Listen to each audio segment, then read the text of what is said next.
تو قضا میں تو سمپل سا یہ ہے کہ آپ قضا میں ایک روزہ رکھیں، جتنے روزے آپ نے توڑے ہیں، 4 توڑے ہیں، 5 توڑے ہیں، وہ آپ روزہ رکھ لیں. لیکن کفارے میں یہ ہوتا ہے کہ 3 اس کے اسٹیپ ہیں. پہلا اسٹیپ تو یہ ہے کہ جس پر کفارہ لازم ہو گیا اس پر لازم ہے کہ وہ غلام آزاد کرے گا. اب ہمارے یہاں غلام کا دور تو ہے نہیں، تو یہ والی صورت تو یہاں پر مفقود ہو گئی. دوسری صورت جو آتی ہے وہ یہ ہے کہ وہ 60 روزے مسلسل رکھے گا.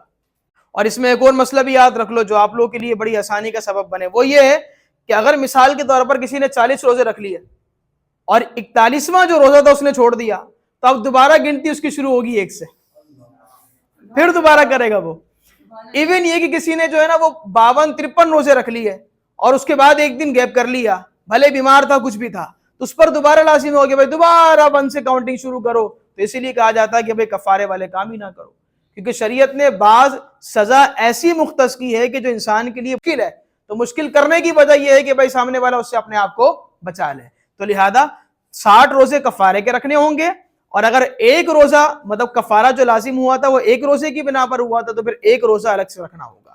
اگر 2 کی بنا پر ہوا تو کفارے کے تو وہی 60 روزے ہوں گے، یعنی ایک رمضان میں جتنے بھی کفارے لازم ہوئے ہیں اس کے وہ 60 ہی روزے ہوں گے، زیادہ نہیں ہوں گے. یعنی یوں نہیں کہ آپ ملٹیپلائی کرتے جائیں 120 اور پھر جو ہے نا فلاں پھر فلاں، ایسا نہیں ہوگا.